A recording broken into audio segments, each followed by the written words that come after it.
faire baisser les taux à 2,60, 70, c'est ça?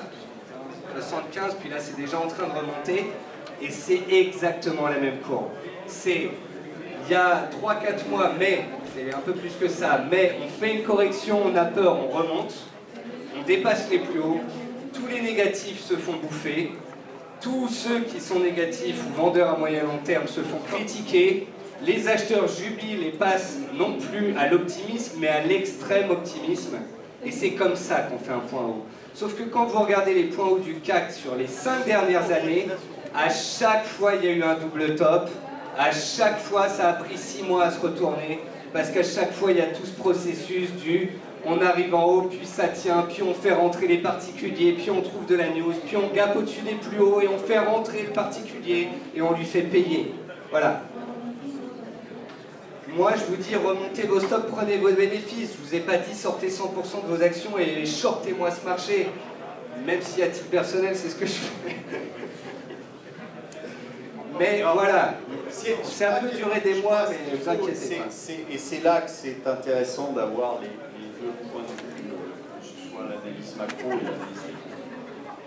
Gardez à l'esprit que vous n'avez aucun support fondamental à ce marché. Aucun. Vous pouvez le prendre dans tous les sens. Aucun support fondamental aujourd'hui au prix du marché. Aucun.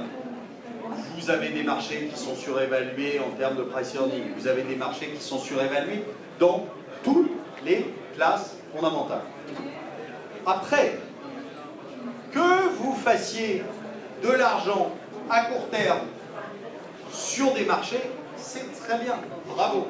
Mais gardez à l'esprit qu'à tout moment, ça peut s'effondrer, et ça va s'effondrer de façon beaucoup plus brutale et importante que ce que vous avez jamais connu. Jamais. C'est-à-dire, ne croyez pas que vous pouvez calquer les cracks précédents sur ce qui va se passer là. Ça n'a rien à voir.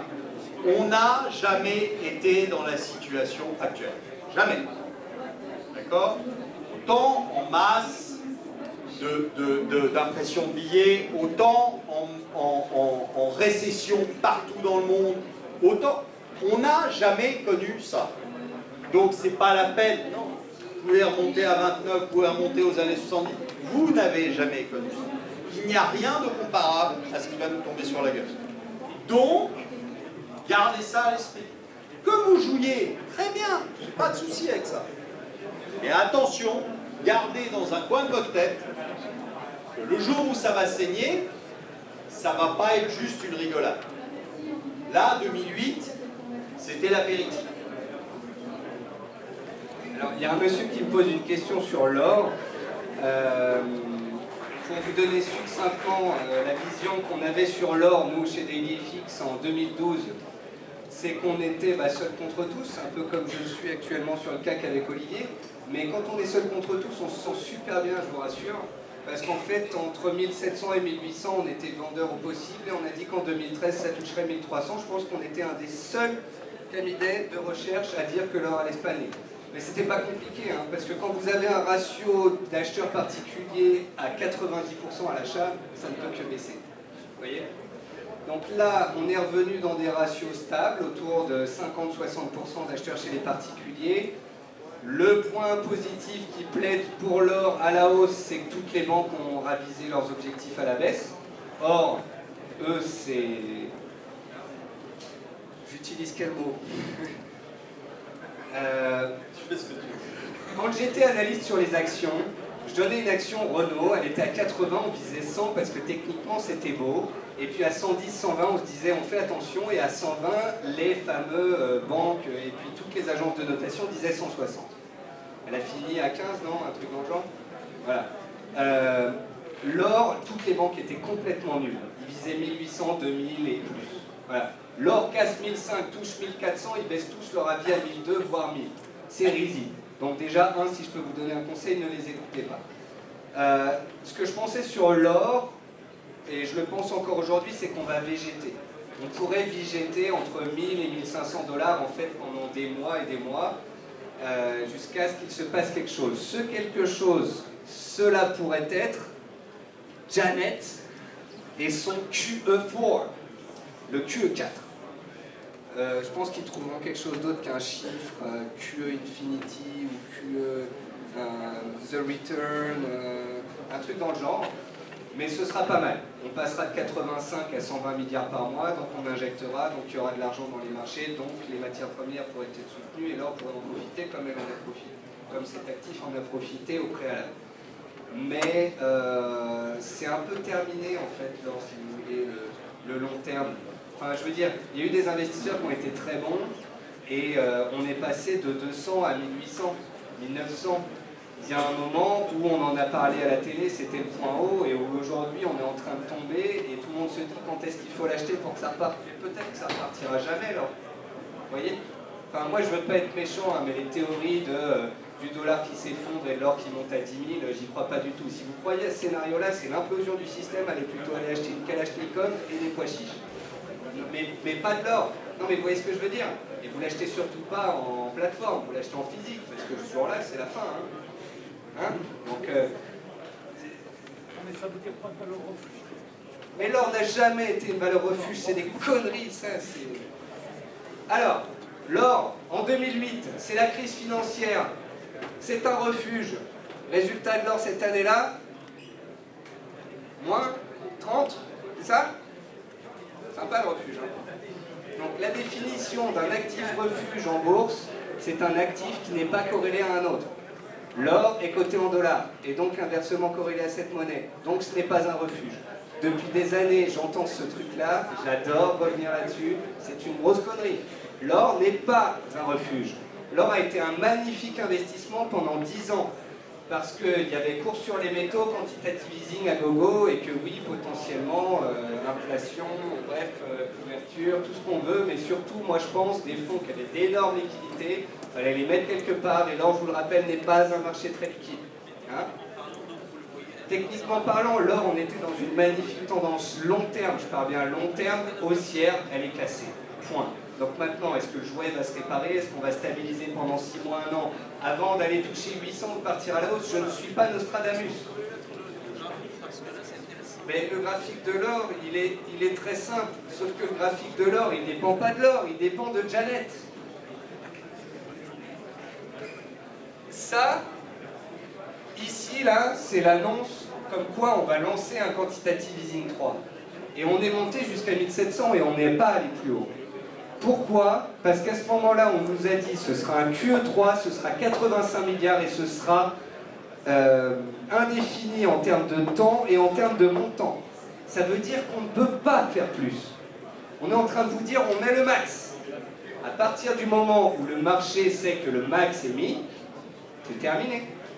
Et les opérateurs n'ont pas cru à ce fameux quantitative easing 3 et au dollar gratuit, et on fait retomber le marché de l'or, et voilà, cette magnifique tendance de long terme est cassée. Si Janet met 150 milliards, on va là, si Janet met pas plus de milliards, on descend vers 1000, et entre 800 et 1000. Et en fait, si vous voulez, il y a des fois où on arrive sur certains actifs où on me dit où est-ce qu'il va. Mais j'en ai rien à faire de l'or où il va. Par contre, je sais qu'en fonction de là où il va, je vais intervenir. Vous comprenez? Souvent le débat n'est pas le bon. Les gens sont là, Monsieur Chéron, l'or est à 1360 en milieu de nulle part, où est-ce qu'il va? Et là je prends le piège, je fais coin flip, et je dis bah peut-être là-haut ou peut-être en bas. On s'en fout de ça. Par contre, moi, en tant qu'analyste, je peux vous dire, il y a des zones de soutien et de volume intéressantes, ainsi qu'un seuil psychologique dans la zone des 800 à 1000 $. Si on y va, je pense prendre des positions acheteuses dans cette zone-là. Je ne sais pas si on y va, mais si on y va, j'achète. C'est là où il faut... C'est là la différence aujourd'hui. C'est qu'aujourd'hui, il y a plein de gens qui disent le pétrole va où, l'or va où, machin. Je m'en fous. À 1,18, j'achète de l'euro. À 800, j'achète de l'or. À 3000, j'achète du CAC. À 125, je vends l'USD-Yen. De savoir où est-ce qu'ils vendent ne m'intéresse pas. Par contre, de savoir que quand on arrive dans des zones majeures, seuil psychologique, plus seuil technique, plus barrière fondamentale, enfin, on fait le rapport fondamental-actif, là, il y a des choses intéressantes à faire. Vous comprenez? Donc là, que l'or aille à 1008 ou à 1000, Une autre question? Est-ce qu'il peut y avoir une dichotomie entre les petites valeurs et celles du CAC 40? Alors, je vais répondre aux deux questions. Enfin, Vas-y. je suis chaud là.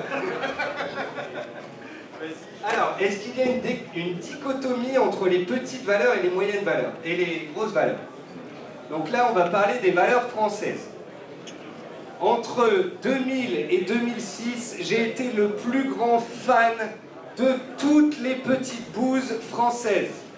Archimedia, Back Majestic, Zambia Copper, tous les dossiers, je les connais. On peut en discuter.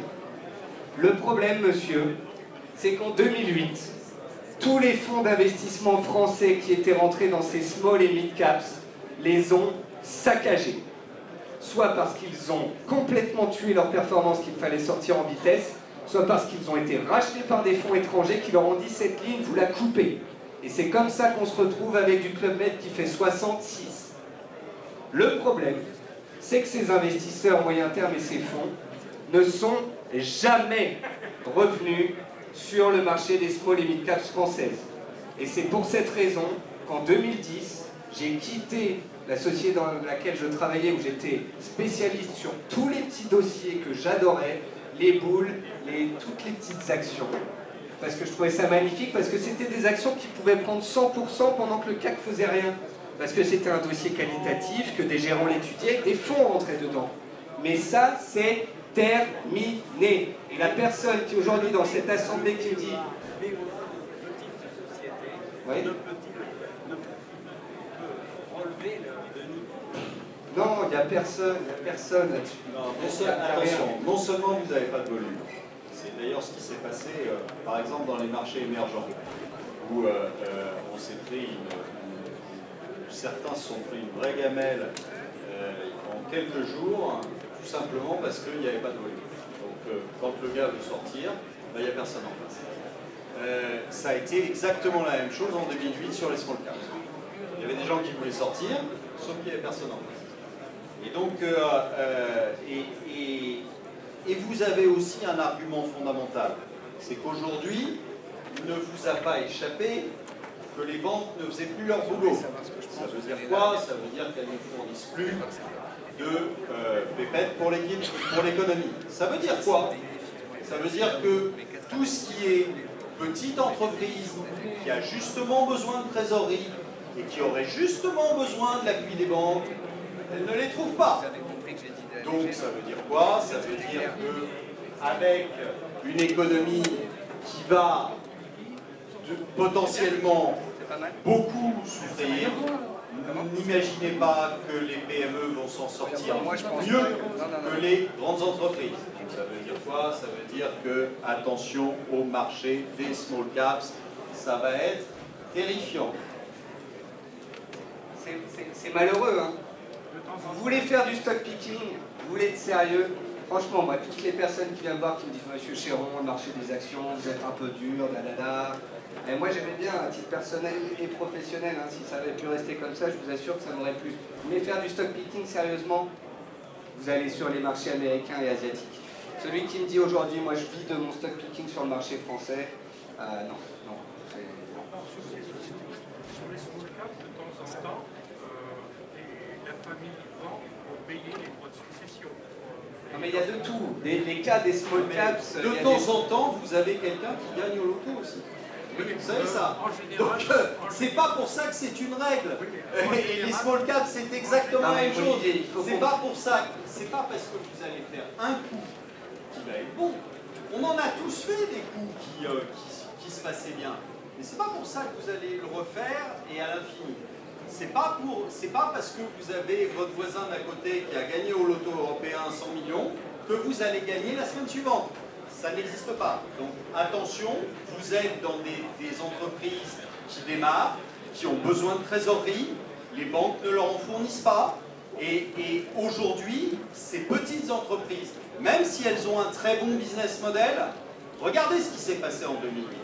Vous aviez plein de sociétés qui avaient un très bon business model, qui avaient un très bon chiffre d'affaires, en croissance, qui gagnaient de l'argent.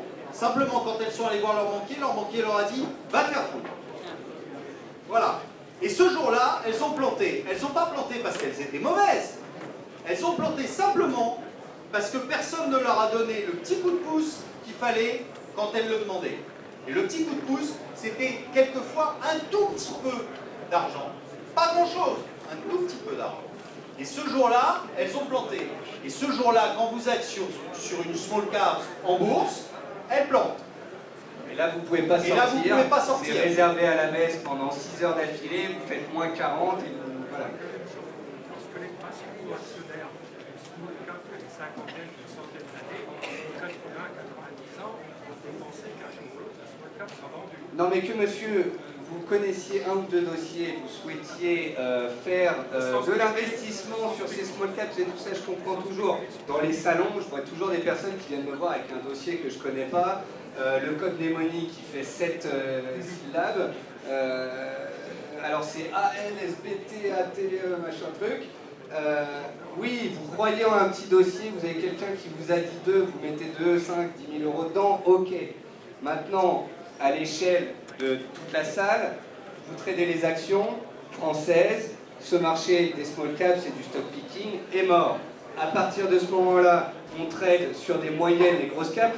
Non mais monsieur, est-ce que vous connaissez beaucoup d'actions qui, quand le marché a fait moins 50%, qui ont tenu et qui sont montées? Moi je connais que très peu de dossiers, du Virbac, du Ingenico, du machin. Ça c'est du dossier béton. Mais si vous voulez aller chercher du truc comme ça, allez aux US. On m'a tanné avec Peugeot qui fait 4, 12. Waouh, monsieur Chiron, regardez les actions, c'est magnifique. Putain, elle vient de 40 quoi. Tesla Motors, elle est passée de 20 à 160 en 3 mois. Ça, c'est du dossier. Voiture électrique aux États-Unis, ça, c'est du stock picking. Mais c'est pas du Peugeot le stock picking. C'est pas du Alcatel non plus.